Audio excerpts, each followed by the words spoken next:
안녕하세요. 저는 자기 가족밖에 모르는 남편과의 지긋지긋한 결혼 생활을 끝내버린 40대 여자입니다. 저도 유튜브 사연들을 많이 들어봤지만 참 저랑 비슷한 상황을 겪으신 분들이 많더라고요. 저도 항상 듣기만 하다가 얼마 전 남편에 대한 충격적인 소식을 듣게 되어 사연을 쓰게 되었습니다. 끝까지 잘 들어주셨으면 좋겠습니다. 저는 어릴 때부터 직장 생활하시는 아빠, 그리고 식당에서 일하시는 엄마한테서 사랑을 정말 많이 받고 자랐어요. 저희 부모님은 항상 외동딸인 절 위해서 희생하시는 분들이었거든요. 특히 저희 엄만 완전히 저밖에 모르시는 분이었습니다. 식당에서 일하느라 늦게 퇴근하시는데도 제가 집에서 공부를 하고 있으면 꼭 과일을 깎아다 주시더라고요. 선미야, 공부하느라 힘들지? 이거 먹고 쉬엄쉬엄 해. 엄마, 과일 정도 나도 알아서 깎아 먹을 수 있어요. 엄마도 일하고 와서 피곤하실 텐데 이런 거 안 해주셔도 돼요. 내가 해주고 싶어서 해주는 거야. 우리 딸이 이렇게 공부도 열심히 하는데 엄마가 이 정도는 당연히 해줘야지. 저희 엄만 제가 밤 늦게까지 공부하면 혹시라도 필요한 게 있을까 봐 거실 소파에서 기다리시다 골아 떨어지시곤 했어요. 저는 화장실을 가다가 그런 엄마를 보고 흔들어 깨우곤 했었죠. 엄마, 또 여기서 주무세요? 방에서 편하게 주무시지. 맨날 이게 뭐예요? 아휴, 내가 깜빡 잠들었네. 난 혹시 네가 출출하다고 하면 야식이라도 해주려고 기다리고 있었지. 야식은 무슨 야식이에요. 정 배고프면 제가 알아서 냉장고에서 먹을 거 꺼내 먹을 테니까 거실에서 이렇게 기다리지 좀 마세요. 엄마 때문에 신경 쓰이고 죄송해서 더 공부를 못 하겠잖아요. 그러자 저희 엄만 머쓱하게 웃으면서 방으로 들어가시더군요. 필요한 거 있으면 언제든지 부르라는 말씀과 함께요. 저희 엄만 식당에서 일하시다 보니 가끔씩 다치실 때도 있었어요. 한 번은 엄마가 집에 와서 팔목에 무슨 연고를 바르시길래 봤더니 살갗이 빨갛게 되어 있더라고요. 엄마, 팔목이 왜 이래요? 어디 데였어요? 아, 그냥 오늘 일하다가 실수로 뜨거운 냄비에 닿아서 살짝 데였어. 이거 약 바르고 하면 금방 괜찮아지니까 너무 걱정하지 마. 하지만 금방 괜찮아진다는 엄마의 말과는 달리 대인 상처는 크게 물집이 잡히고 진물이 나오기 시작했어요. 그러자 저희 아빠도 엄청 걱정을 하시더라고요. 어휴, 아이 팔목이 그 지경이 되도록 아픈 것도 모르고 일한 거야? 그러지 말고 내일 나랑 같이 병원 가. 식당 사장님한테 하루 쉰다고 얘기하면 되잖아. 내가 하루 쉬면 누가 일당을 주나? 나 괜찮으니까 당신은 신경 쓰지 마. 식당에서 일하는 사람한테 이 정도는 아무것도 아니야. 전 그렇게 저를 위해 애써주시는 부모님 덕에 원하는 대학에도 들어가고 졸업 후엔 평범한 회사에도 취업하게 되었어요. 그래서 저는 이제 저도 돈을 버니 부모님께 효도를 많이 해야겠다고 생각했습니다. 하지만 정말 안타깝게도 저한테 효도할 시간은 그리 많이 주어지지 않았어요. 제가 20대 중후반일 무렵 저희 엄마가 몸이 안 좋아서 병원에 갔다가 유방암 판정을 받고 말았거든요. 저는 너무 걱정되는 마음에 엄마의 손을 잡고 이렇게 얘기했습니다. 엄마, 치료받는 거 많이 힘들죠. 그래도 이겨내야 다시 예전처럼 건강하게 지낼 수 있어요. 엄마가 빨리 나아야 내가 엄마 아빠 모시고 제주도 여행이라도 가죠. 엄마 예전에 제주도 한번 갔을 때 엄청 좋다고 했었잖아요. 그래, 그래야지. 나도 그러고 싶은데 그게 생각처럼 될지 모르겠네. 내가 늘 건강할 줄 알았는데 이렇게 한순간에 암 환자가 되어버릴 줄은 정말 몰랐어. 저는 엄마가 힘을 내셨으면 좋겠다는 마음에 긍정적이고 희망적인 얘기만 하려고 했지만 저희 엄만 미래를 별로 밝게 보지 않으시는 것 같았어요. 아무래도 본인 몸이니 본인이 제일 잘하셨겠죠. 저희 엄만 점점 더 상태가 안 좋아지셨거든요. 결국엔 병원에서 이제 얼마 남지 않았다는 얘기까지 듣고 말았답니다. 저희 엄만 아빠가 걱정되셨는지 저한테 이런 부탁을 하시더라고요. 선미야, 내가 이 세상을 떠나면 너희 아빠가 많이 외로워할 거야. 네 아빠 겉으론 강해 보여도 마음이 참 여린 사람이거든. 그러니까 네가 아빠 쓸쓸하지 않게 옆에서 많이 지켜줘야 된다. 알았지? 엄마, 그런 소리 하지 마요. 엄마가 빨리 나와서 아빠랑 같이 있어주면 되잖아요. 나 이대로 엄마 못 보내요. 엄마랑 오래오래 함께하고 싶단 말이에요. 하지만 저희 엄마는 결국 제가 28살 때 돌아가시고 말았어요. 저랑 아빠는 정말 하늘이 무너져라 울고 또 울었습니다. 아이고, 하늘도 무심하시지. 100세 시대에 62살밖에 안 먹은 사람을 데려가는 게 어디 있어. 나중에 우리 선미 시집 보내면 나랑 같이 편하게 노 보내기로 했으면서 이렇게 평생 고생만 하다가 가버리는 게 어디 있냐고. 저도 엄마를 잃은 슬픔에 한동안 정말 많이 힘들었어요. 일을 하다가도 눈물이 왈칵 쏟아지고 집에 들어가면 엄마의 빈자리가 느껴져서 밤새 울곤 했답니다. 하지만 전 엄마가 부탁한 걸 꼭 지키고 싶었어요. 이제 가족이라곤 저랑 아빠 둘뿐이었기에 아빠와 시간을 많이 보내야겠다고 생각했습니다. 그래서 주말마다 아빠랑 둘이 드라이브도 하고 맛있는 것도 먹으러 다녔어요. 아빠, 이 카페 어때요? 경치 진짜 죽이지 않아요? 내가 아빠를 위해서 일부러 창가 자리에 앉으려고 일찍 모시고 온 거예요. 아이고, 경치가 좋긴 좋구나. 네 엄마도 같이 와서 봤으면 참 좋았을걸. 아빠, 엄만 늘 우리 곁에서 같이 지켜보고 있어요.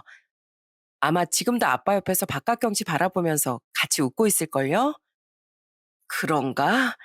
그랬으면 좋겠는데 이런 좋은 걸 나만 해보는 것 같아서 괜히 네 엄마한테 미안하네. 그 미안하다는 얘기 좀 하지 마세요. 아빠가 엄마 몫까지 좋은 거 많이 해보고 나중에 하늘나라에서 만나서 엄마한테 다 얘기해주면 되잖아요. 그러니까 엄마한테 실감나게 얘기해줄 수 있게 그만 슬퍼하고 이 순간을 즐기세요. 그래야 엄마도 아빠 얘기를 재밌게 듣죠. 그제 아빠는 머쓱하게 웃으며 커피를 드시더군요. 그리고 정말로 엄마한테 얘기해주고 싶으셨는지 휴대폰으로 사진도 많이 찍으시더라고요. 저는 아빠만큼은 건강하게 오래오래 살아계셨으면 좋겠다는 마음에 아파트 앞에 있는 헬스장에 아빠와 함께 헬스를 등록하기도 했습니다. 그리고 일주일에 3번은 아빠랑 같이 헬스장에 가서 운동을 하기도 했답니다. 다행히 저희 아빤 제가 옆에서 계속 붙어 다니니까 조금씩 괜찮아지시더라고요. 물론 마음속에선 아직 힘드시겠지만 적어도 우는 날보단 웃는 날이 많아지셨어요. 그렇게 시간이 흘러 제 나이도 30대가 되었고 저는 지인의 소개로 공무원으로 일하던 남편을 만나게 되었습니다. 남편은 다정하고 성실한 사람이었어요. 그래서 1년 남짓 만나고 결혼을 약속하게 되었는데 처음 저희 아빠한테 인사를 드리러 갔을 때 남편이 이렇게 얘기하더라고요. 아버님, 어머님께서 일찍 돌아가시고 선미가 유일한 가족인 아버님과 얼마나 끈끈한지 얘기를 들어서 잘 알고 있습니다. 그래서 말인데 저도 아버님한테 아들 같은 사이가 되고 싶어요. 자식이 하나 있는 것보단 둘이 있는 게 더 재밌고 좋으시잖아요. 그러니까 앞으로는 절 아들이라고 생각해 주십시오. 아이고, 말뿐이어도 정말 고맙네. 그래, 내가 이참에 아들 하나 얻었다고 생각하지 뭐. 우리 선미랑 결혼해서 재미있게 잘 살아보게. 저희 아빤 싹싹한 저희 남편을 무척 마음에 들어 하셨어요. 저도 남편이 아빠한테 잘하는 그 모습이 보기 좋더라고요. 그 후 저도 예비시댁에 인사를 드리러 갔습니다. 예비시댁은 시골 읍내에서도 한참 들어가야 되는 구석진 곳에 있었어요. 딱 봐도 집이 엄청 허름하고 오래되어 보이더라고요. 제가 인사하고 안에 들어가자 예비 시모가 저한테 이렇게 말씀하시더군요. 아이고, 우리 집이 좀 많이 누추하죠? 우리 아들한테 들어서 알겠지만 우리 집이 그렇게 형편이 좋은 편은 아니라서 아직도 이런 집에 살아요. 연탄 보일러 떼고 화장실도 밖에 있는데 이런 집은 처음 보죠? 네? 아이, 처음 보긴요. 돌아가신 저희 할머니 댁도 이런 비슷한 집이었어요. 전 오히려 정감 있어 보이고 더 좋은데요. 그렇게 예비 시댁에서 식사를 하며 얘기를 나누고 있었는데 예비 시댁에서 키우는 강아지가 자꾸 저한테 알짱거리더군요. 저는 너무 귀여워서 아이고 예쁘다 하면서 강아지의 머리를 쓰다듬었다가 손을 콱 물려버리고 말았어요. 아휴, 아휴, 미안. 너 만지는 거 별로 안 좋아하나 보구나. 다행히 크게 물린 건 아니었지만 놀란 예비 시부가 강아지를 쳐다보면서 이렇게 말씀하시더군요. 아유, 내가 저 개를 팔아버리든가 해야지. 왜 우리 예쁜 예비 며느리 손가락을 물어? 아버님, 저 괜찮아요. 살짝 따끔하긴 했는데 아무렇지도 않아요. 그래도 그렇지. 귀엽게 생겼다고 내가 오냐오냐 했더니 손님도 못 알아보고 조만간 옆집에 갖다 주던가 해야겠어. 농담으로 얘기하신 거겠지만 제가 살짝 물렸다고 걱정해 주시는 그 모습에 정말 감사하다는 생각이 들었습니다. 그렇게 저는 예비 시댁의 허락도 받고 30대 초반에 남편과 결혼을 하게 되었어요. 결혼 후 시댁에 갈 때마다 남편이 이것저것 많이 구경을 시켜주더라고요. 여보, 여기가 나 옛날에 다녔던 초등학교야. 예전엔 그래도 학생이 많았는데 지금은 폐교돼서 풀만 무성하네. 하긴 시골에 애들이 별로 없으니까 어쩔 수 없지. 우와, 여기 아버님 댁에서 조금 떨어진 곳 아니야?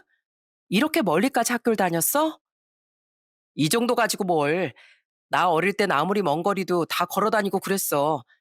내 동생들도 내가 손잡고서 다 데리고 다녔지. 저는 시댁이 너무 좁고 허름해서 조금 불편하긴 했지만 그래도 갈 때마다 즐거웠어요. 도시와는 다른 시골 풍경을 보고 있으면 힐링이 되는 것 같은 기분도 들고 시부모님이 이것저것 내주시는 간식도 너무 좋았거든요. 한 번은 시부가 마당에 있는 감나무에서 홍시를 따주신 적도 있었습니다. 우와, 홍시가 엄청 달아요. 집 앞에 감나무도 있고 너무 신기해요. 원래 시골 사람들은 이런 게 다 간식이야. 가을엔 홍시 따먹고, 겨울엔 고구마 구워 먹고, 먹을 게 얼마나 많은데. 그런데 저희 시댁에 문제가 하나 있었어요. 남편한테 듣기론 태풍이 올 때마다 물난리가 난다고 했었는데, 제가 결혼한 첫 해에도 태풍 때문에 난리가 났었거든요. 저는 마을 주민들이랑 같이 강당으로 피해 계시다는 시부모님의 연락을 듣고 깜짝 놀랐습니다. 어머님, 괜찮으세요? 어디 다치신 데는 없으시고요? 아, 도대체 이게 무슨 일이에요? 거기서 밥은 잘 드시고 계시는 거죠? 걱정하지 마라. 우리가 여기서 물난리 나는 게 한두 번도 아니고 며칠 여기서 지내다 보면 괜찮아질 거다.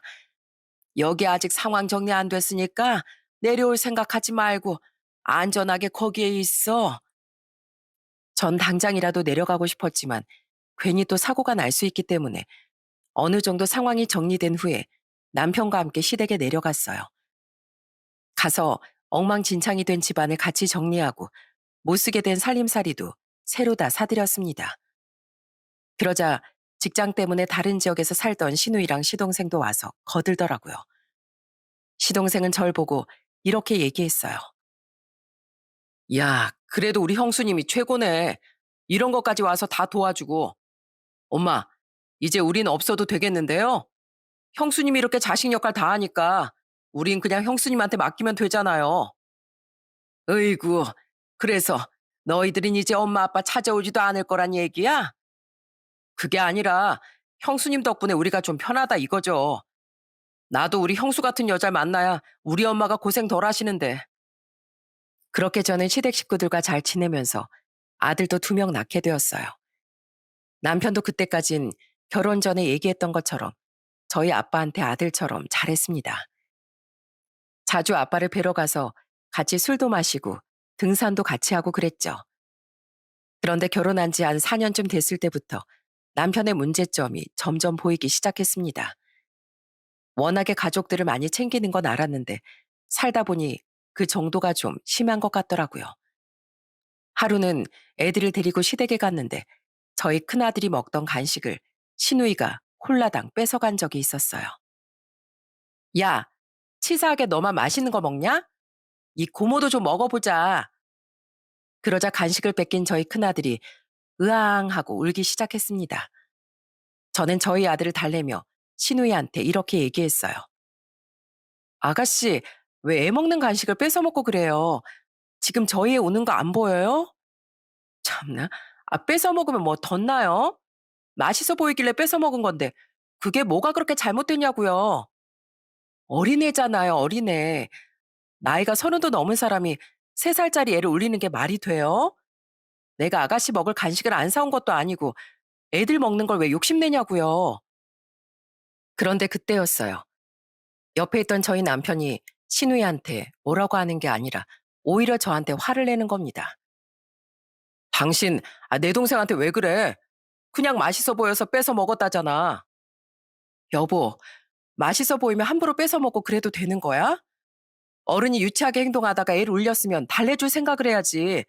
오히려 아가씨가 뻔뻔하게 얘기하고 있잖아. 뭐? 뻔뻔해? 여보, 내 동생도 나한테는 아직 애야. 나이가 30이 넘었어도 나한테는 아직 꼬맹이라고. 그러니까 괜히 내 동생한테 시비 걸지 말고 그냥 넘어가.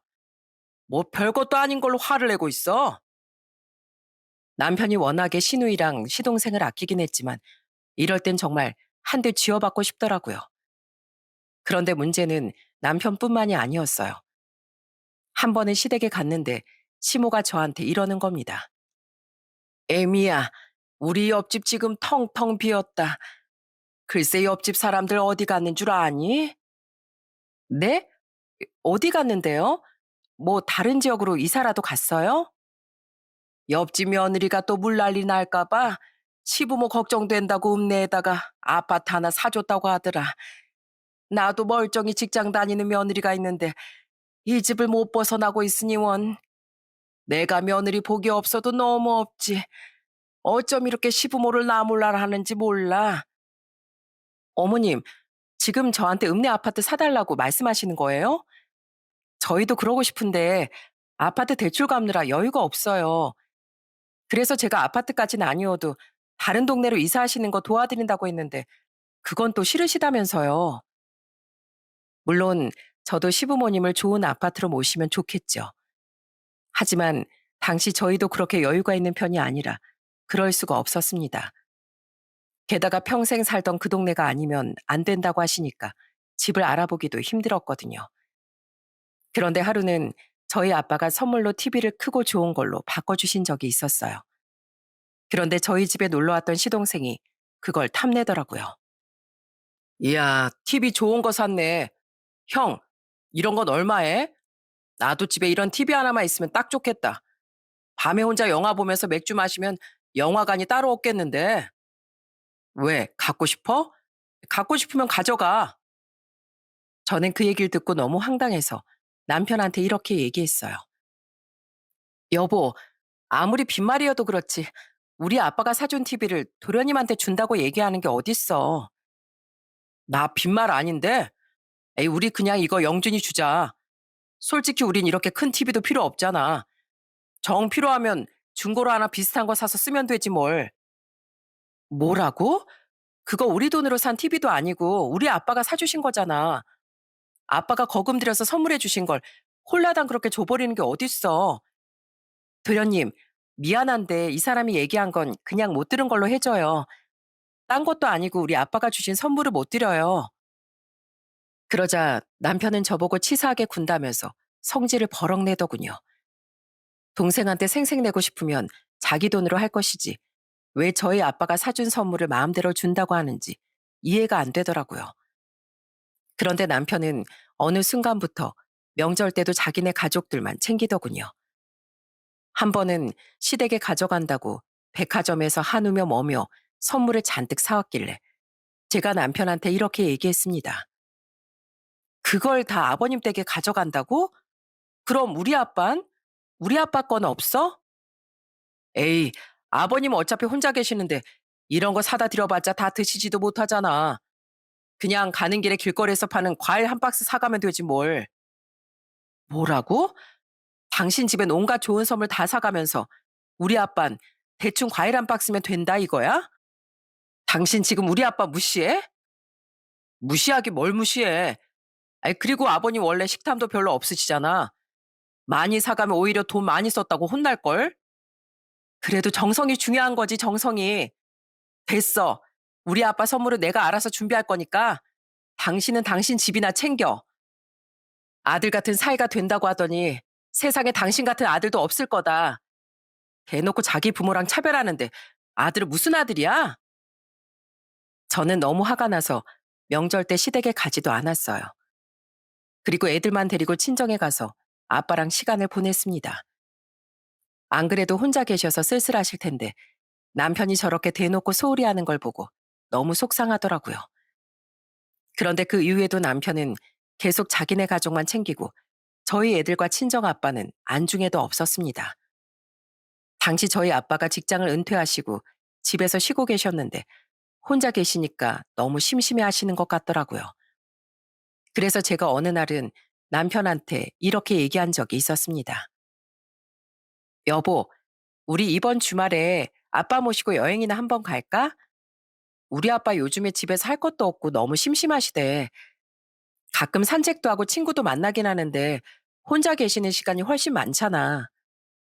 여행은 무슨 여행이야? 주말에 여행 갔다 오면 피곤해서 다음 주에 일을 어떻게 해? 정 가고 싶으면 당신 혼자 갔다 와. 뭐라고? 당신 진짜 왜 그래? 우리 아빠랑 여행 한번 가는 게 그렇게 힘들어? 당신 솔직히 요즘에 우리 아빠 뵈러 간 적도 거의 없잖아. 오죽하면 우리 아빠가 이서방 얼굴 까먹겠다고 하시더라. 당신 진짜 해도 해도 너무하는 거 아니야? 에이, 진짜. 결혼하고 살다 보면 바빠서 못 갈 수도 있는 거지. 내가 무슨 심심풀이 땅콩도 아니고 아버님 심심하시다고 내가 놀아드려야 돼? 그럼 지난번에 당신 아버지가 심심하다고 하실 땐 왜 곧바로 달려갔는데? 당신 그때 아버님이랑 밤새 낚시도 하고 신나게 놀고 왔잖아. 지금 당신 아버진 되고 우리 아빠는 안 된다는 거야? 난 우리 아버지 자식이잖아. 아버지를 자식이 챙겨야지 누가 챙겨? 아, 그러셔? 그럼 우리 아빠는 당신 부모가 아니라서 안 챙기겠다 이거지? 그럼 나도 앞으로 어머님, 아버님 안 챙겨도 되는 거겠네. 날 낳아주고 길러주신 부모님도 아닌데 내가 챙길 필요 없는 거잖아. 사위랑 며느리랑 같냐? 며느린 당연히 시부모를 챙겨야지. 참, 뭔 말 같지도 않은 소리를 하고 있어. 당신이 그딴 식으로 하면 나도 똑같이 할 거야.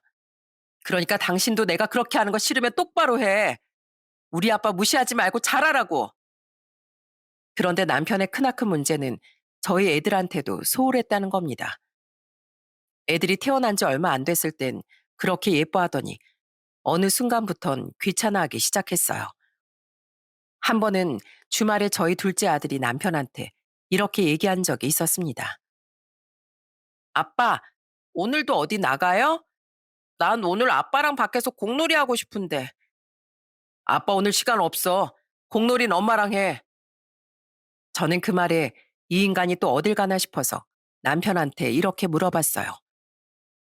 당신 오늘 왜 시간이 없는데? 이번엔 또 뭐야? 이번엔 아버님 말고 어머님이 심심하다고 하셔? 아니면 아가씨가 당신 보고 놀아달래? 아니, 이번에 영준이가 새 차 뽑았다고 그래서 오늘 구경하러 가기로 했어. 차 뽑은 기념으로 드라이브 시켜준다길래 점심은 내가 맛있는 거 사준다고 했거든. 뭐라고? 지난주엔 아가씨 영화 보여준다고 나가고 또 지지난주엔 어머니 꽃구경 시켜드린다고 나갔다 왔잖아. 그런데 또 이번엔 도련님이야? 그런 식으로 매주마다 당신 가족들만 챙기면 우리 애들은 대체 언제 챙길 건데? 애들은 당신이 챙기면 되지. 내가 내 동생이랑 나가서 놀겠다는데 진짜 왜 그래? 아, 그러셔? 얼마나 동생을 아끼길래 자기 자식보다도 우선해? 당신한테 우리 애들 안중에도 없나 보지? 우리 애들이 지난번부터 당신한테 계속 놀아달라고 했는데 한 번도 놀아준 적이 없잖아. 당신이 그러고도 아빠야? 아, 진짜 짜증나게 하네. 나한테 그렇게 시비 걸지 말고 그렇게 정 놀아주고 싶으면 당신이 놀아줘. 그래, 나도 당신한테 억지로 우리 애들이랑 놀아달라고 하느니 차라리 내가 하루 종일 우리 애들이랑 놀아줄 거야. 당신 이렇게 하는 거 애들한테도 다 상처인 거 알아? 나중에 애들 커서 아빠 나 몰라라 한다고 후회하지나 마. 알았어? 저는 자기 가족만 챙기느라 애들한테까지도 무관심한 남편을 보고 정말 화가 많이 났어요. 제가 믿고 결혼했던 사람이 이런 사람일 줄은 정말 꿈에도 몰랐습니다. 그러다가 결혼한 지 7년쯤 됐을 때 생각지도 못한 사건이 터지고 말았습니다. 남편이 해외 출장에 있어서 외국으로 떠났는데 모르는 번호로 전화가 온 거예요. 저는 그 전화를 받고 정말 기절초풍하는 줄 알았습니다. 뭐, 뭐라고요? 저희 아빠가 쓰러지셨다고요? 놀라서 병원에 달려가 보니 저희 아빤 이미 세상을 떠나신 후였어요. 얘기를 들어보니 아빠가 혼자 산책을 하다가 심근경색으로 쓰러진 걸 지나가던 행인이 뒤늦게 발견해서 신고했다고 하더군요. 저는 떨리는 손으로 바로 남편한테 전화해서 이렇게 얘기했습니다. 여보, 어떡해? 우리 아빠 심근경색으로 쓰러지시는 바람에 돌아가셨어. 나 이제 어떡하냐고. 그러자 남편은 지금 바쁘다면서 나중에 얘기하자고 전화를 끊더군요. 그래서 저 혼자 장례식 준비를 하는데 너무 정신도 없고 슬퍼서 몸을 가누기도 힘들더라고요. 그런데 그 와중에 남편은 저한테 연락 한 통이 없었어요. 저는 남편이 언제 오나 궁금해서 전화를 해봤습니다. 여보, 한국에 언제 들어와? 오늘 들어오는 거야? 그러자 남편은 아무렇지도 않은 목소리로 저한테 이러는 거예요. 오늘 어떻게 들어가?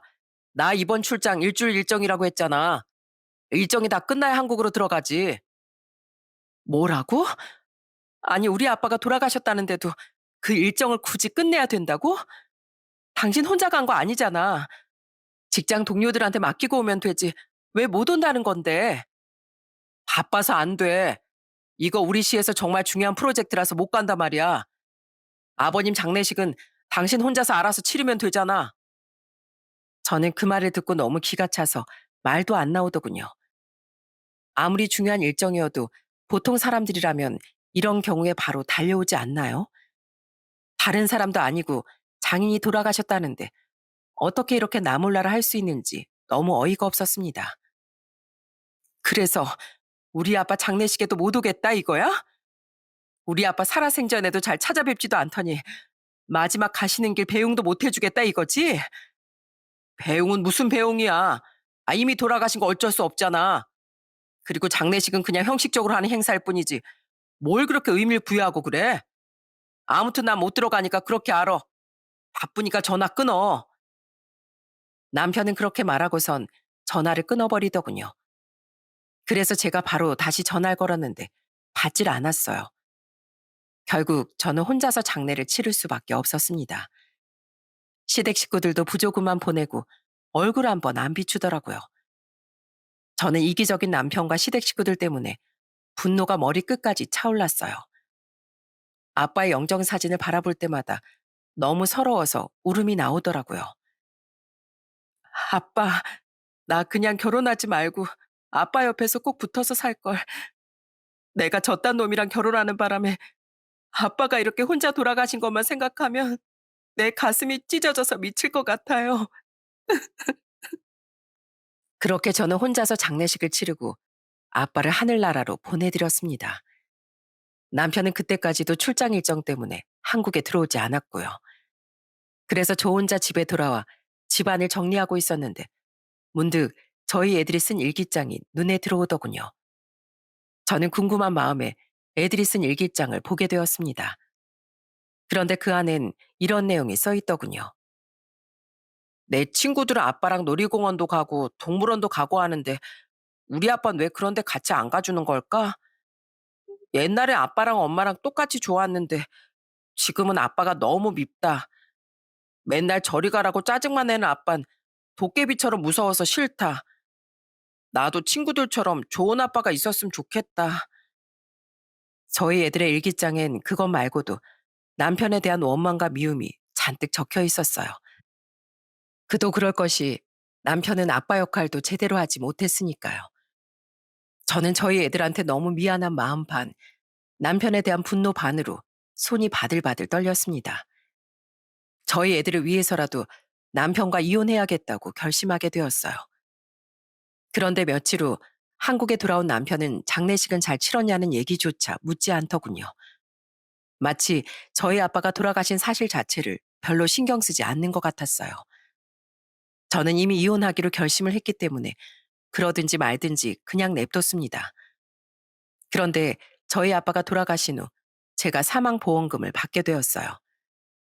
저희 아빠가 절 위해서 아주 오래전에 종신보험에 가입을 해두셨는데 20년의 납기도 끝난 상태더라고요. 하나 있는 딸한테 뭐라도 남겨두고 싶어서 보험을 들으셨던 것 같은데 저는 덕분에 아빠의 사망보험금과 아빠가 사시던 집까지 물려받게 되었습니다. 그런데 그걸 알게 된 남편이 갑자기 저한테 이러는 거예요. 여보, 이번에 목돈 왕창 생겼다며? 당신 어차피 그 돈 어디 쓸 데 없지?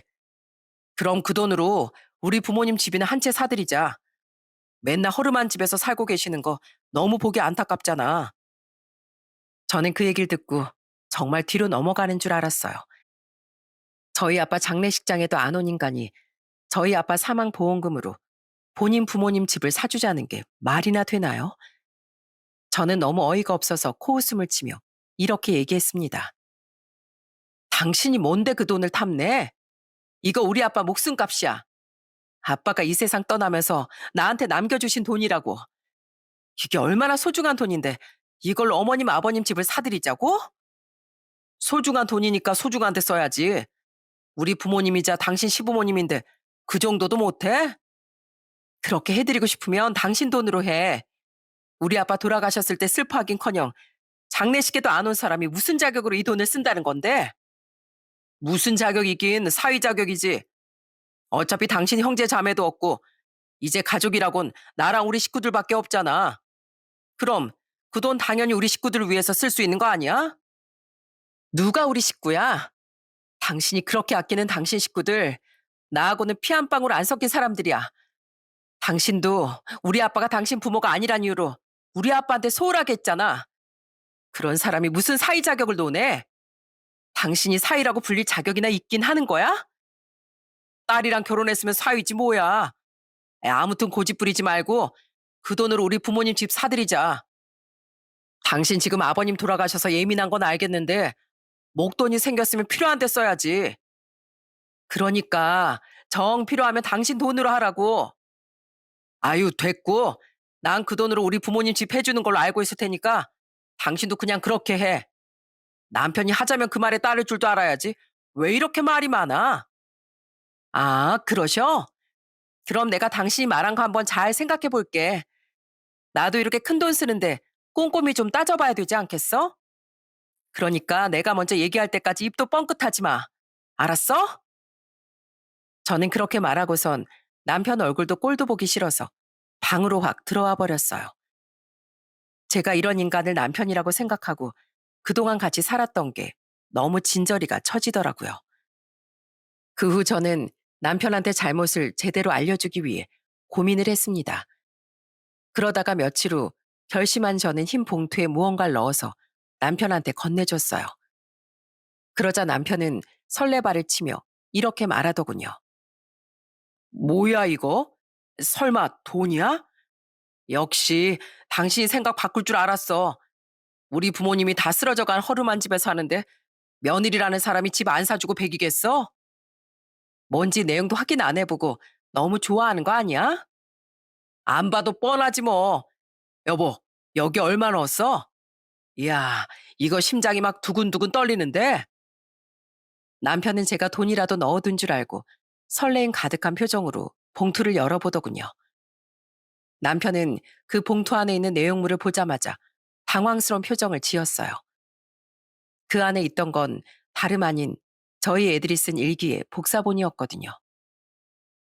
뭐야? 이거 우리 애들이 쓴 거잖아? 이걸 왜 여기에다 넣어뒀어? 왜 넣어뒀긴? 당신이 우리 애들한테 어떤 존재인지 똑똑히 알라고 넣어뒀다. 왜? 일단 읽어보고 얘기하시지? 그러자 남편은 저희 애들의 일기를 읽어보고선 얼굴이 사색이 되더군요. 그도 그럴 것이 일기에 대놓고 아빠가 싫다, 밉다, 이런 내용이 써 있었으니까요. 저는 그런 남편을 보고 이렇게 얘기했어요. 그거 읽어보니까 어때? 내가 그 일기장 보고 얼마나 가슴이 찢어졌는 줄 알아? 다른 집 애들은 엄마 아빠한테 사랑 듬뿍 받고 자라는데 우리 애들 아빠가 있는데도 없는 거나 마찬가지잖아. 에이씨, 갑자기 그런 얘기를 왜 하는데? 당신 혹시 심심해서 그래? 그래서 애들 일기장 가지고 지금 장난치는 거야? 넌 그게 지금 장난으로 보여? 네가 내 남편 자격도 없지만 우리 애들 아빠 자격도 없다는 거 똑똑히 알려주려고 거기에 넣은 거야. 넌 우리 애들한테도 더 이상 쓸모없는 인간이라고. 참나, 바빠서 좀 못 놀아준 거 가지고 무슨 말을 그렇게 심하게 해? 그리고 애들이 이렇게 아빠가 싫다고 하면 당신이 나에 대해 좋게 얘기해줬어야지. 어떻게 애들이 아빠를 싫어하게 만들어? 내가 만들었어? 네가 만들었지? 왜? 너도 아빠는 아빠라고 애들이 싫다고 하니까 가슴이 철렁한가 보지? 당연하지. 아무리 그래도 내 자식들인데 날 싫어한다고 하면 누가 기분 좋겠어? 그러니까 평소에 똑바로 행동했어야지. 그리고 넌 아빠 자격만 없는 게 아니라 남편 자격도 없고 사위 자격도 없는 사람이잖아. 맨날 너네 가족들만 챙길 줄 알지. 내 가족은 가족도 아니라고 생각했잖아. 참나, 당신 가족이라고 해봤자 돌아가신 아버님밖에 더 있었어? 아버님 좀 자주 못 찾아뵌 거 가지고 언제까지 잔소리할 거야? 생전에 자주 못 찾아뵌 것만 잘못인 줄 알아? 우리 아빠 갑자기 돌아가셨을 때 장례식장에도 안 왔잖아. 심지어 장례식 잘 치르고 있는지 걱정하는 연락도 한 번도 안 했고. 그리고 너 나한테 가족이라고 해봤자 우리 아빠밖에 더 있냐고 말했지? 그래, 우리 엄마 돌아가시고 나한테 가족은 우리 아빠 한 분뿐이었어. 그런데 넌 하나뿐인 내 가족한테 어떻게 했니? 너 나랑 결혼하기 전엔 우리 아빠한테 아들처럼 자라겠다며. 자식이 하나 있는 것보단 둘이 나으니까 아들로 삼아달라며. 그래 놓고 우리 아빠가 돌아가셨는데 나 몰라라 해? 아, 진짜? 아, 원래 결혼 전엔 다 그렇게 얘기하는 거야. 뭘 그걸 가지고 꼬투리를 잡고 그래? 그리고 내가 장례식장에 안 가고 싶어서 안 갔냐? 해외 출장 가 있어서 일하느라 못 간 거잖아. 당신도 직장 생활 해본 사람이 왜 이래? 내가 직장 생활 해봤으니까 더 잘 알아서 그래. 공무원 사회가 어떤지 정확히 모르겠지만 적어도 일반 사기업에선 부모님 돌아가셨으면 최소 3일의 휴가를 준다고. 그런데 일반 직장인보다 복지가 더 좋은 공무원이 장인이 돌아가셨다는데 못 온다는 게 말이 된다고 생각해? 당신 그냥 우리 아빠가 돌아가신 게 별로 슬프지도 않고 신경도 안 쓰니까 안 온 거잖아. 내가 그걸 모를 줄 알아? 아, 진짜 지긋지긋해 죽겠네. 원래 사람은 다 나이 먹으면 세상 떠나는 거야. 뭘 그렇게 유난을 떨고 난리야? 됐고, 나 피곤하게 말싸움하고 싶지 않으니까 돈이나 내놔. 아버님 사망보험금으로 받은 거 내놓으라고. 너 진짜 미쳤구나. 내가 그 돈을 너한테 왜 줘야 되는데? 내가 지난번에도 얘기했지? 너희 부모님이 그렇게 안타까우면 네 돈으로 직접 집해드리라고. 난 너같이 자기네 가족밖에 모르고 이기적인 사람하곤 상종도 하고 싶지 않아. 하다하다 장인 사망보험금까지 지 부모한테 빼돌리려는 인간하곤 한시도 같이 살고 싶지 않다고. 그러니까 이혼해. 당신 그 봉투 안에 제대로 안 봤나 본데 거기에 이혼 서류도 들어있거든? 나한테 사망보험금 달라는 헛소리 집어치우고 얼른 이혼 서류에 도장이나 찍어. 뭐? 갑자기 무슨 이혼이야? 아무리 그래도 그렇지. 이혼이 무슨 애들 장난인 줄 아냐고. 난 당신이랑 이혼 못해. 정 이혼하고 싶으면 우리 부모님 집이라도 바꿔드리고 이혼하던가. 너 아주 제정신이 아니구나. 이혼하는 마당에 무슨 집을 바꿔줘? 너 내가 단순히 그 돈이 아까워서 이혼하자고 하는 줄 알아? 난 그 돈도 돈이지만 너랑 너희 가족들 지긋지긋해서 이혼하자고 하는 거야. 게다가 우리 애들한테도 너 같은 아빠는 없는 게 낫다고 판단했기 때문에 이렇게 하는 거라고. 그러니까 더 시끄럽게 하지 말고 이혼 도장이나 찍어. 당장 나랑 갈라서자고. 참나, 이혼하자면 내가 뭐 못할 줄 알아? 그래, 이혼해. 이혼하고 애들도 당신이 키우고 당신이 다 알아서 해. 당연하지. 당신 같은 인간한테 우리 애들 하루도 못 맡겨. 내가 애들 키울 테니까 넌 양육비나 제때 줄 생각해. 알았어? 저는 그렇게 말하고선 남편을 확 밀치고 밖으로 나가버렸습니다. 이혼할 때 하더라도 본인 잘못은 깨우치길 바랬는데 그건 너무 큰 욕심이었나 보더라고요. 남편도 애초에 자기가 뭘 잘못했는지도 모르는 사람이었어요. 그런데 이혼한다는 소식이 시댁에 전해지자 시모가 저한테 전화해서 이러더군요. 예, 너네 이혼한다는 게 도대체 무슨 소리냐?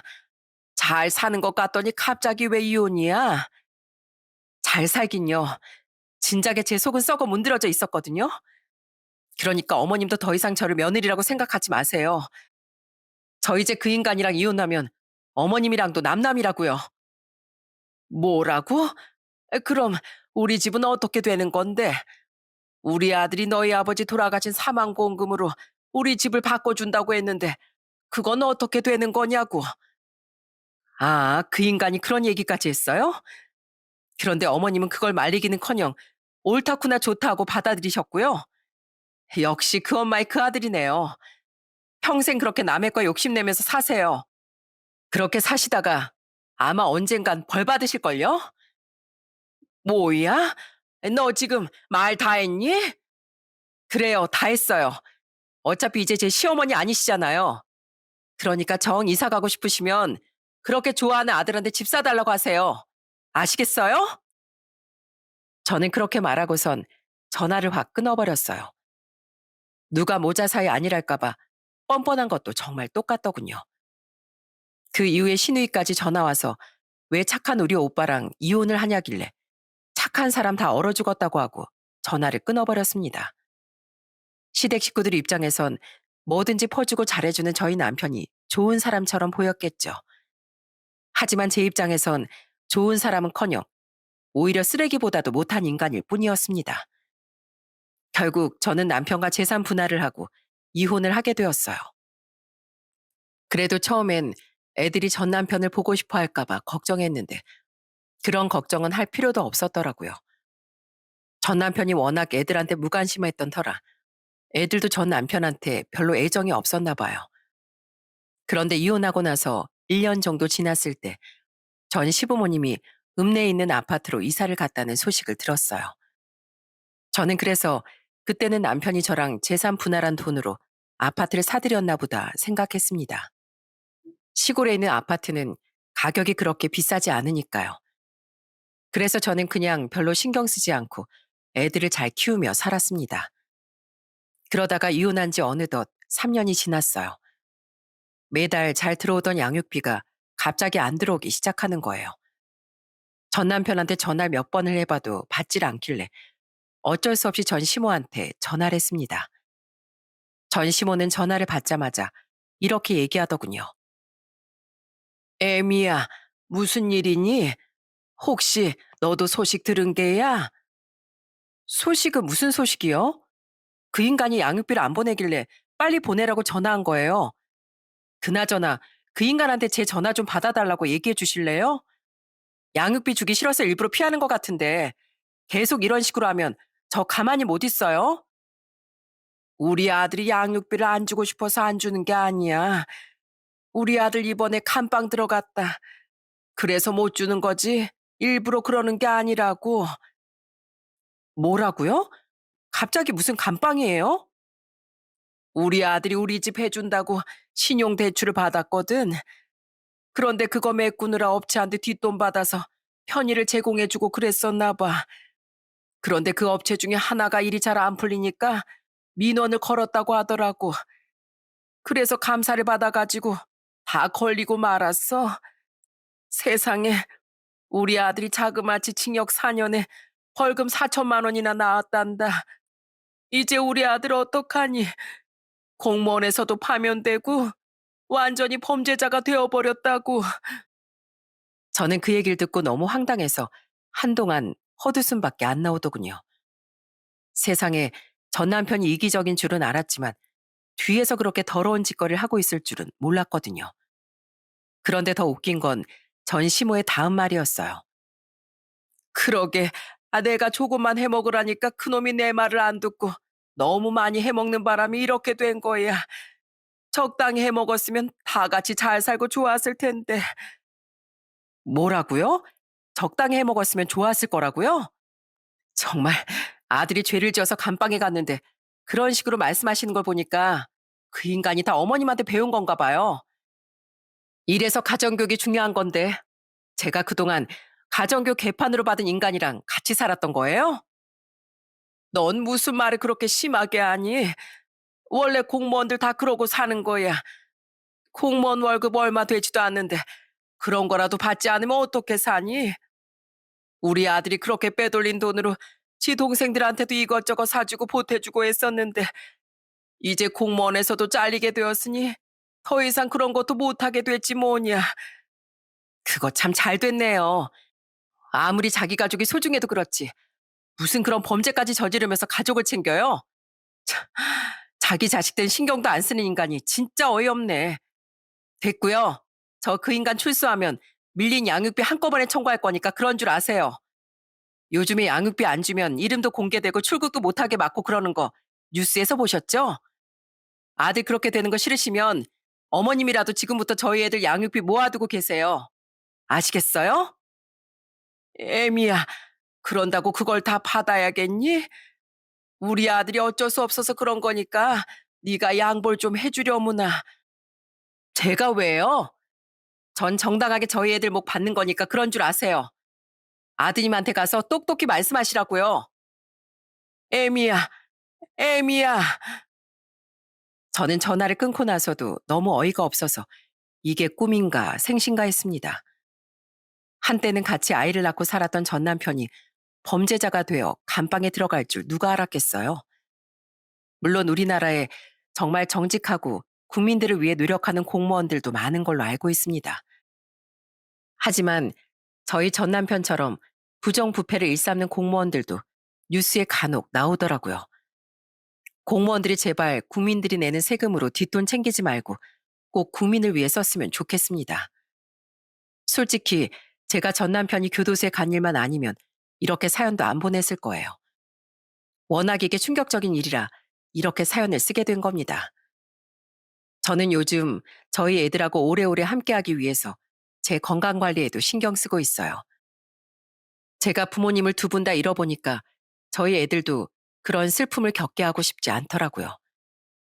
그래서 시간 날 때마다 운동도 다니고 식단도 몸에 좋은 걸로 챙겨 먹고 있답니다. 물론 저희 애들한테도 좋은 거 많이 먹이고 있고요. 여러분, 혹시 저처럼 배우자의 파렴치한 행동으로 고통을 받거나 이혼을 하신 분들이 계시다면 꼭 힘을 내셨으면 좋겠습니다. 그런 배우자 없이도 충분히 잘 살 수 있으니까요. 그럼 전 이만 제 사연을 마치도록 하겠습니다. 끝까지 들어주셔서 정말 감사합니다.